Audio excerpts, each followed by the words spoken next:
Hello everyone, this video is about how to update or add existing vendor for barcode. So हम यहाँ पे सबसे पहले किस कंपनी के लिए हम वेंडर ऑलरेडी हमारे पास है, हम पहले वो चेक करेंगे कि हमारे पास इस एनको इंजीनियर्स के लिए कौन कौन से वेंडर्स हैं हमारे पास जो हमें सप्लाई करते हैं। तो हम इसमें गए, then we will go to vendor activity. Now हम चेक कर सकते हैं कि ये हमारी वेंडर लिस्ट है जिसमें उसका कंपनी आईडी और कंपनी का फुल नेम मेंशन है। फॉर एग्जांपल अभी हमने यहाँ पे सर्च किया एनको ऑटोकॉम प्राइवेट लिमिटेड और Enco engineers combined plant 2 private limited, ये भी हमारे वेंडर लिस्ट में आते हैं। अब इन वेंडर्स, फॉर सपोज ये वेंडर अब हमें हमारी दूसरी कंपनी को भी सप्लाई करना चाहते हैं, तो वहाँ पे भी हमें इन कंपनीज को, इन वेंडर्स को मैप करना होगा। तो हम जाएंगे सबसे पहले इसमें अब हमें यहाँ पे जिस कंपनी के लिए वो वेंडर मैप करना है, हम उस कंपनी में जाएंगे। फॉर एग्जांपल हमें सेकंड इस एनको ऑटोकॉम प्राइवेट लिमिटेड में मैप करना है वो वेंडर्स को। हम इस पे गए, then go to general activity, purchase module. In purchase module आप प्रिंसिपल वेंडर मैपिंग फॉर्म में जाओगे, मैनेज। अब यहाँ पे हमारे पास दो ऑप्शन आता है, ऐड न्यू प्रिंसिपल वेंडर और अपडेट एग्जिस्टिंग प्रिंसिपल वेंडर। अगर हमारे पास ये वेंडर, फॉर एग्जांपल हम इस वेंडर की बात करते हैं एनको ऑटोकॉम प्राइवेट लिमिटेड, अगर ये वेंडर हमारे इस दूसरी कंपनी में मैप नहीं है तो पहले हम उसे ऐड न्यू प्रिंसिपल वेंडर से मैप करेंगे।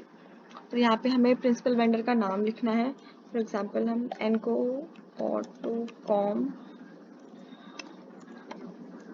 टेस्टिंग, ये हमने प्रिंसिपल वेंडर का नाम दिया। फिर हमें यहाँ पे मैप वेंडर बटन पे क्लिक करना है टू मैप द वेंडर्स। हमें यहाँ पे वेंडर्स को सर्च करना है हम नेम से। अब यहाँ पे हम ऑटोकॉम प्राइवेट लिमिटेड को हमें मैप करना है, तो हम यहाँ पे ऑटोकॉम प्राइवेट लिमिटेड को सर्च करेंगे। ये देखो एनको ऑटोकॉम प्राइवेट लिमिटेड, इसे सेलेक्ट करा। अब इसे मैप करेंगे। इस मैप वेंडर पे बटन पे क्लिक करने से आपका ये मैप हो जाएगा और आपको ये मैसेज आ जाएगा, successfully that your vendor map successfully with this name Enco Autocom test, right. Here you can see this details. अगर आप यहाँ पे इसे डिलीट करना चाहते हो तो यहाँ पे इस बटन से ये डिलीट भी हो सकता है। फिर उसके बाद हम अब चेक करेंगे कि हमारे जो हमने ये वेंडर ऐड करा है वो हमारे पास ऐड हुए भी हैं या नहीं हुए। तो हमने ये सेकंड कंपनी के लिए किया था।